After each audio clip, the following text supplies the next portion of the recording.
Olá pessoas, Rafa Dantas aqui, vamos lá para mais um capítulo do nosso Diário Visual. O final de 2010, o Brasil estava passando por várias ondas de homofobia, tanto de agressões quanto de posicionamentos de pastores, e isso fez com que a G voltasse a falar um pouco mais sobre violência. Só que antes de a gente começar esse capítulo, eu vou pedir o de sempre. Dá um pulinho aqui embaixo, se inscreve no canal, deixa aquele like, ativa as notificações e vamos lá.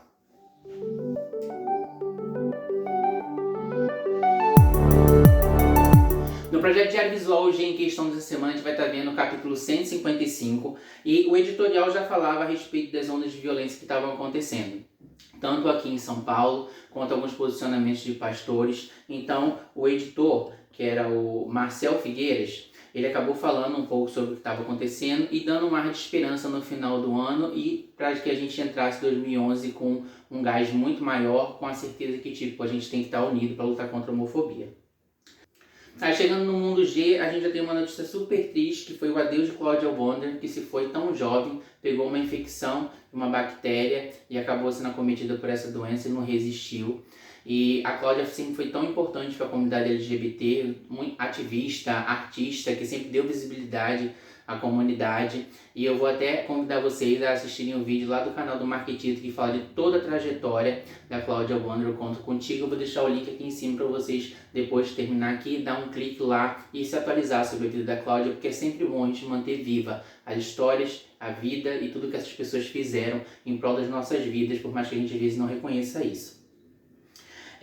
Aqui também no Mundo G, Nerds na luta contra a homofobia, o estúdio Pixar produziu um vídeo com os seus funcionários contando histórias reais e aconselhando crianças e jovens a não se preocuparem com a discriminação por orientação sexual. Uma iniciativa bem legal, feita por uma produtora tão grande, que a gente vê que nos últimos anos tem tentado ser cada vez mais inclusiva até em suas obras, para naturalizar cada vez mais as nossas vivências.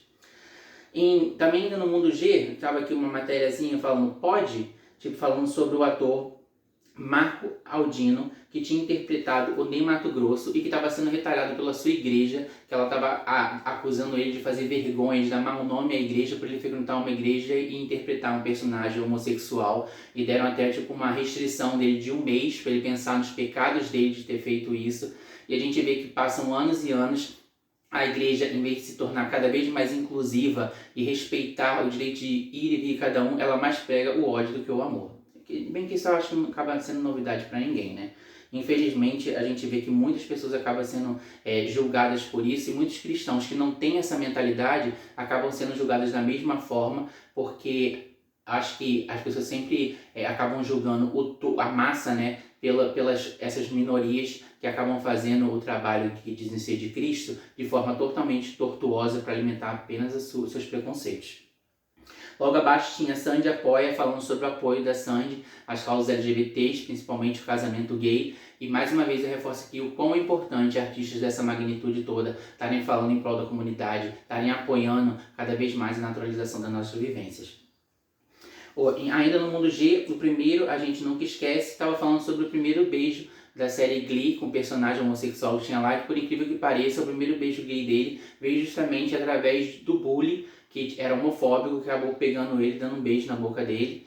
E a gente acaba vendo que essas pessoas que tanto querem reprimir e expurgar homossexuais, muitas vezes elas estão querendo expurgar muitas vezes uma parte delas mesmas que elas não querem aceitar. Aí logo depois, aqui pelo fim da violência, no Mundo G, estava falando de forma mais incisiva sobre o que estava acontecendo. E falou aqui, o chanceler e reverendo da Universidade Presbiteriana Mackenzie, Dr. Augusto Nicodemos Gomes Lopes, divulga uma carta pública no site da instituição declarando que a comunidade presbiteriana, a instituição do ensino a qual ele representa, é contra a aprovação da lei anti-homofobia. Aí você vê, um pastor é contra uma lei que protege pessoas de serem agredidas. Aí você vê qual deveria ser a intuição, qual deveria ser o intuito dessas pessoas, a não ser que pregar o amor e que as pessoas respeitassem cada vez mais, independente das suas diferenças. Não, eles estão lá para, não, porque se eles aprovarem essa lei, vai impedir com que a gente dentro das igrejas fale que ser homossexual é pecado e isso vai criminalizar a gente. Enfim, mais uma vez, atos de homofobia vindo de instituições cristãs que não são novidade pra gente. E logo depois falava também de um caso que repercutiu e que até hoje é usado como referência, né, quando se fala a respeito de agressões homossexuais, onde 5 jovens são agredidos em plena luz do dia por 4 adolescentes de classe média que usavam até uma lâmpada fluorescente. Esse caso da lâmpada fluorescente repercutiu muito no Brasil. Até hoje em dia todo mundo fala, né, tipo assim, cuidado para não sofrer homofobia na rua, vai que tu toma uma lampadada na cabeça, que é sempre referente a esse caso aqui. E uma coisa que eu e o Rafa a gente conversou muito quando a gente estava lendo essa edição é que a Gia ela estava num período muito tipo falar de balada, falar de boy e afastada um pouco do editorial de falar de coisas que estavam acontecendo nas nossas vivências no dia a dia.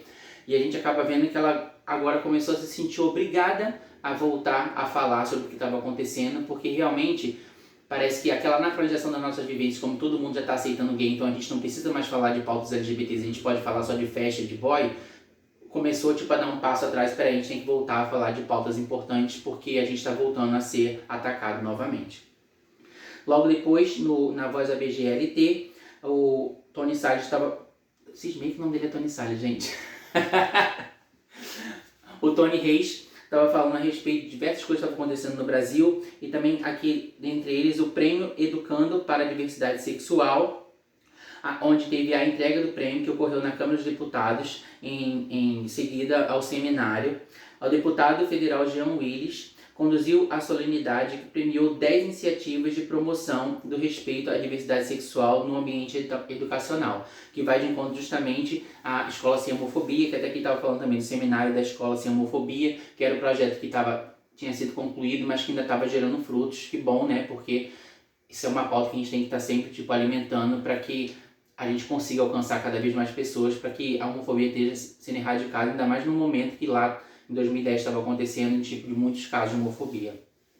Que levou até o Evandro Santo a falar também a respeito desse mesmo caso. A coluna dele sempre falava uma coisa, uma pegada mais pessoal, mas ele acabou separando esse espaço para falar ainda, reforçar, para falar as raízes que acabam gerando esse preconceito. Infelizmente, a revista estava passando por esse momento de transição de novo e a coluna dele acabou saindo com o mesmo título que saiu da edição passada. Foi um ato falho da revista. E uma coisa que ele frisou aqui na coluna dele, que ele falou, né? Sempre ouvi dizer que só colocamos para fora aquilo que temos dentro de nós. A gente vê que muitas vezes a homofobia parte de pessoas que muitas vezes não sabem lidar com a sua própria homossexualidade. E agora a pergunta do Rafa. Se nos anos 2010 nós estávamos sujeitos a agressões físicas nas ruas, isso mudou com o passar do tempo e agora nos anos 2020 a gente está sujeito a agressões psicológicas na internet. Como você vê essa adaptação da homofobia à tecnologia? A era digital, por mais que tenha muita coisa positiva, infelizmente tudo também pode trazer um ponto negativo, porque todas essas áreas da vida, seja pessoalmente, seja virtualmente, é administrada por pessoas, e do mesmo jeito que existem seres humanos bons, existem seres humanos ruins. E a gente acaba vendo que hoje em dia, psicologicamente, eu acho que, por mais que a gente fale, pelo menos eles não chegam nos nossos corpos, mas quando eles conseguem atingir a gente psicologicamente, às vezes quem atinge os nossos próprios corpos somos nós mesmos, porque a gente tem contato, às vezes a gente não consegue lidar com a pressão psicológica de lidar com a homofobia, às vezes tem muita gente por aí tirando a própria vida por causa disso. Uma coisa que eu e o Rafa a gente conversou muito quando a gente estava lendo essa revista a respeito da comunidade LGBT, e eu vi até um vídeo do Gay Nerd que me fez elucidar um pouco a respeito disso, que foi, ele trouxe um ponto que realmente a gente deveria pensar sobre, que a comunidade LGBT não é dita comunidade porque nós somos unidos dentro de toda a legenda e todo o espectro que está incluso ali. A comunidade LGBT é porque tudo que não se encaixa dentro do espectro hétero-cis é excludente, e todo esse excludente está dentro da comunidade, seja a gente unido ou não. E a G, nesses últimos anos, 2009, 2010, que a gente vê que ela parou de abordar pautas que tratavam da nossa vivência, da nossa cidadania, acabou fazendo aí o Rafa a gente refletir de como o G do LGBTQIAP+, já estava se sentindo tão confortável por ser tão representado nas mídias, em filmes e novelas, e pelas pessoas começarem a ter muito contato com gays, o gay, o G, começou a se naturalizar tanto na vivência das pessoas heterossexuais, que parece que, tipo, o gay começou a sentir, eu não tenho mais muito problema, não sou mais muito atacado, então eu não preciso mais me preocupar com as pautas. Só que nesse espectro a gente esquece que a luta é de todos. E a homofobia não é porque ela não está alcançando mais o G, ela não está alcançando o L, o B, o T. E nesse ponto a gente vê que muitas vezes o G é muito unilateral.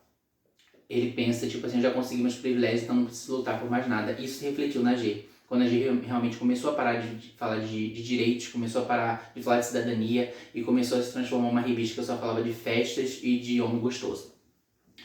E enquanto isso, a gente vê que a comunidade trans continuou sofrendo todos os mesmos tipos de preconceito, porque não foi evoluído, porque o trans não foi tão naturalizado quanto os gays, o G, dentro da sociedade. Então, tipo, a gente pode reverter todo o nosso ódio para a letra T. E essa desunião mostra justamente como a gente está muito mais propenso, quando a gente consegue nossos privilégios, a nos associar com o opressor, do que entender a dor de quem sofreu o que a gente já sofreu um dia e continuar lutando ao lado dessas pessoas. Porque a G começou agora a voltar a falar disso porque o G voltou a sofrer. Não é porque o T estava sofrendo, não é porque as trans estavam sofrendo, os trans estavam sofrendo, porque os bissexuais estavam sofrendo. Foi porque começou a atacar a ele mesmo, o próprio G, o próprio gay. Então a gente tem que voltar a falar que tem violência contra homossexuais, a gente tem que voltar a falar que tem ataques, que estão retalhando, que não estão deixando a gente viver bem. A gente tem que tirar um pouco de falar só de homem, de balada e voltar a falar porque nossos direitos estão sendo tirados. Só que eu acho que enquanto todo mundo não conseguir alcançar os seus direitos para não ter a sua mente e o seu corpo ferido pela sociedade, eu acho que essa sensação de comunidade deveria sim fugir o espectro de que a gente está encaixado ali só porque a gente é excluído da sociedade e entender que a gente sofre pelos mesmos problemas e que isso deveria ser erradicado em todas as letras. No passado da G, a própria Claudia Wander era colunista, né, e falava sempre sobre as pautas transexuais. Exato. A G chegou a fazer matéria sobre casais lésbicos, então realmente é isso que você falou. Exato. A própria Cláudia falava que ela reconhecia que, apesar dela estar dentro ali da G, que tipo, a luta era diferente e que o G muitas vezes não estava preocupado com a comunidade trans. E que quanto mais eles conseguiam seus privilégios, mais eles esqueciam que tinham que continuar lutando porque tinha outras pessoas passando pelo que ele passou também. Mas enfim, né? A gente vê que a gente vive numa sociedade realmente muito egocêntrica e que a gente gosta muito de reclamar quando afeta o nosso universo particular. Quando a gente não está afetando mais o nosso universo particular, parece que os problemas pararam de existir. E isso não tem senso de comunidade nenhum. Então é por isso que a comunidade LGBT não é uma comunidade porque está todo mundo abraçado junto, mas é só porque todo mundo faz parte de um grupo excludente e que deveria entender que aí sim, essa comunidade deveria estar unida para ninguém mais sofrer ou que ninguém quer sofrer. Aí a G começou a tomar novos rumos com novos colunistas, falando sobre outras questões, e ela acabou trazendo uma parte mais de medicina para o meio da revista, que era uma coisa que não acontecia, com o Procto Info, e que nessa edição falou de veias em perigo, falando a respeito de hemorroidas. Porque é até legal porque as pessoas cuidarem um pouco mais da saúde para entenderem mais sobre esse universo, já que a revista estava com uma defasagem tão grande de reportagens que falavam a respeito de cidadania, pelo menos tinha uma forma mais séria de estar lidando a respeito de saúde, que de certa forma é para cuidar do ser humano, independente de não estar falando a respeito do âmbito social, como falava antigamente. O entrevistado dessa edição foi o Rodrigo Pavanello, um dos queridinhos da história da revista, e o entrevistador falou com ele a respeito das vezes que ele posou, da repercussão que isso teve, do fato dele ter sido considerado o homem do milênio. Ele até fez uma piada falando: vocês inventaram esse título só para eu posar de novo, que ninguém nunca me chamou desse jeito. E ele falava com muito orgulho na entrevista sobre ter posado para a revista, que ter posado para a revista realmente mudou o rumo da carreira dele, porque antes ele era visto como um integrante de um grupo, e quando ele posou para a revista, as pessoas começaram a enxergar mais ele como um homem adulto, um profissional, e começou na verdade ele até admite que isso abriu as portas para ele, que catapultou a carreira dele de ator, e ele conseguiu, tipo assim, seguir novos rumos na carreira com uma visão muito mais adulta a respeito do rumo que ele estava tomando, e que ele é muito orgulhoso de ter posado para a revista, que nunca se arrependeu de ter posado, e falava que toda oportunidade que ele tivesse para promover a comunidade LGBT, ele faria, porque ele tem esse pensamento que todo mundo tem direito a ser feliz e ter direito a ter direito. Nessa edição, a gente trazou o perfil de 5 best performers, que eram drag queens e travestis que estavam tipo bombando na cena, e dentre elas tinha a Thalessa Top, a Alexia Twister, que está aí bombando até os dias de hoje, que fez até o programa com a Glória Groove na Netflix, Tinha o Ícaro Kadosh, que agora também tá, né, com a Caravana das Drags com a Xuxa no Amazon Prime. Tinha a Rafaela Faria e a Thalinha Bolminha, que também é bem famosa na cena drag no Brasil inteiro. Aí chegando na fechação com a Silvete Montilla, ela entrevistou a Palmeirinha e eu acho que não foi no intuito de maldade, porque eu acho que o homossexual tem muito isso, de tipo assim, o que você faria pros gays, o que você faria pros gays. Só que a gente sentiu que a Palmeirinha é uma pessoa, uma senhorinha tão boazinha, e a Silvete fez umas perguntas tipo assim, qual a receita pra fazer um almoço pra gay? Qual a receita pra você fazer um panetone pra gay?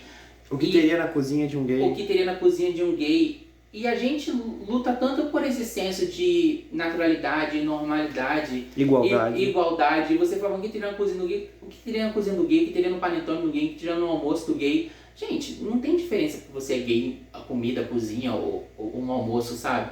E a Palmeirinha, justamente, ela estava com essa sensatez nas respostas, falando, eu não tenho uma receita diferente para dar, porque vocês são iguais a todo mundo, então seria uma receita de panetone e uma receita de almoço como seria para todos. E eu achei isso tão incrível, que muitas vezes a gente pensa, cachorro velho não aprende novos truques, né? E a Palmeirinha é uma idosa com a mente tão aberta, e ela estava ali falando justamente, contrapondo os argumentos de uma drag queen que estava praticamente fazendo perguntas para ela segregar certas coisas que não deveriam ser segregadas, e ela falando, não gente, não tem como dar receita diferente, porque é tudo igual. E eu fiquei muito feliz com essa percepção dela, que eu acho que deu até uma quebrada na própria Silvete, nas respostas, que a gente falou assim, gente, era para justamente a Silvete estar mais naturalizando as perguntas para ela a respeito do nosso universo, do que a Palmeirinha tá dando a resposta que naturaliza nossas vivências, mas isso foi muito incrível, ver esse movimento contrário sendo muito positivo, naturalizando cada vez mais as nossas vidas. É que na cabeça do homofóbico, na nossa cozinha tem uma madeira de piroca. E é tudo de arco-íris, né? A colher de pau de arco-íris, tudo é de arco-íris. Gente, agora a gente vai chegar para falar dos ensaios da revista, só que antes de eu falar dos boys, eu vou pedir de sempre, dá um pulinho aqui embaixo, se inscreve no canal, deixa aquele like e ativa as notificações. Essa edição contou com 3 ensaios, e o primeiro deles foi o do Lolito, foi o Rafael Farnese, que era um menino que tinha descendência italiana e fez um ensaio sem temática. Tinha umas fotos assim meio, que eles colocaram de filtro sépia, algumas fotos coloridas. Nem vou botar essas fotos aqui pra vocês verem que não são as mais bonitas do ensaio. Vou botar só as que eu achei mais legais pra vocês verem. Tentaram imitar a arte pop do Andy Warhol. Não rolou. O desejo foi o Léo Stanley, que na época trabalhava também como criador de conteúdo adulto, ele era ator de filmes adultos, mas infelizmente acho que em 2013 ele veio a falecer, e o que tudo indica pelas matérias que eu acabei achando na internet, parece que ele tirou a própria vida, se jogando, acho que, não sei de qual andar, de um prédio. O ensaio de capa ficou com o Thiago Queiroz, que a gente fala muito de ensaios antigos, né, porque essa última leva da G estava muito cheio de gogo boy, de pessoas que a gente não conhecia, às vezes a gente não valoriza tanto o ensaio ou a pessoa que está posando justamente por não ser famosa, mas o Thiago Queiroz é uma das pessoas mais bonitas na minha concepção que posou para a revista. Eu não gosto do ensaio dele como um todo, porque tem uma parte que fizeram ele com um boá rosa, com uma franjinha colada na testa. Eu não gosto muito desse ensaio, mas mais da metade do ensaio dele é ele com estilo mais, uma coisa meio jogo de luz, meio mecânico, misturar algumas coisas assim meio aleatórias, mas que mostra bem a beleza dele. Ele tá com um corte de cabelo legal, ele passa uma energia bem sexy em todas as fotos, então é um ensaio, o modelo em si, né, fez valer a pena cada foto do ensaio, porque realmente ele é muito bonito. E na época ele trabalhava como modelo, eu acho que hoje em dia ele se viu para outro ramo. Eu acho que ele ainda trabalha um pouco como promotor de eventos, de aparecer em evento e tal, mas eu acho que ele seguiu para um outro rumo, não segue mais a carreira de modelo assim tão firme quanto naquela época. E assim a gente termina mais esse capítulo. Gente, eu queria agradecer muito ter vocês aqui comigo essa semana e vocês elucidassem do ponto de vista de vocês o que vocês pensam a respeito dessa segregação que existe da gente se preocupar com certos aspectos sociais só quando envolve a nossa própria vida. Você acha que isso realmente acontece ou isso é uma percepção só que eu e o Rafa tivemos? Coloca aqui nos comentários pra gente saber. Antes de ir embora, eu queria pedir só uma última coisinha. Dá um pulinho aqui embaixo, vê se você está inscrito no canal. Se não tiver, se inscreve no canal, deixa aquele like, ativa as notificações. Meu Instagram tá aqui embaixo se quiser interagir comigo por lá. Comenta bastante, compartilha o vídeo e a gente se vê na semana que vem. Até já já.